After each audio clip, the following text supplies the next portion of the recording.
രാത്രി സമയങ്ങളിൽ തൃശൂർ നഗരത്തിൽ ഒറ്റയ്ക്ക് യാത്ര ചെയ്യുന്നവരെ ആക്രമിച്ച് കവർച്ച ചെയ്യുന്ന രണ്ടംഗ സംഘം പിടിയിൽ. കുറ്റൂർ വിലയപറമ്പ് സ്വദേശി 26 വയസ്സുള്ള അക്ഷയ്, അത്താണി സിൽക്സ് നഗർ സ്വദേശി 30 വയസ്സുള്ള അഖിൽ എന്നിവരാണ് പിടിയിലായത്. തൃശൂർ സിറ്റി ഷാഡോ പോലീസും ഈസ്റ്റ് പോലീസും ചേർന്നാണ് പ്രതികളെ പിടികൂടിയത്. തൃശൂർ പാലസ് ഗ്രൗണ്ടിന് സമീപത്ത് വെച്ചായിരുന്നു ആക്രമണം. പട്ടിക്കാട് പറവട്ടാണി സ്വദേശികളെയാണ് സംഘം ആക്രമിച്ച് കവർച്ച നടത്തിയത്. പട്ടിക്കാട് സ്വദേശിയായ യാത്രക്കാർ ബൈക്കിൽ വരുന്നതിനിടെ പ്രതികൾ തങ്ങളുടെ വാഹനമിടിപ്പിക്കുകയും നഷ്ടപരിഹാരമായി വലിയ തുക ആവശ്യപ്പെട്ട് ക്രൂരമായി മർദ്ദിക്കുകയും ചെയ്തു. പിന്നീട് കയ്യിലുണ്ടായിരുന്ന പണവും മറ്റും സംഘം കവർച്ച ചെയ്യുകയായിരുന്നു.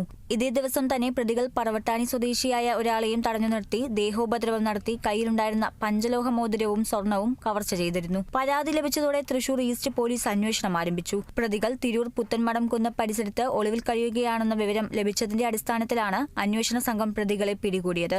East police station inspector P ലാൽകുമാറിന്റെ നേതൃത്വത്തിലുള്ള സംഘമാണ് പ്രതികളെ പിടികൂടിയത്. 2 പ്രതികളും നിരവധി കേസുകളിൽ ഉൾപ്പെട്ടവരാണെന്ന് പോലീസ് അറിയിച്ചു. Kerala vision news, Thrissur.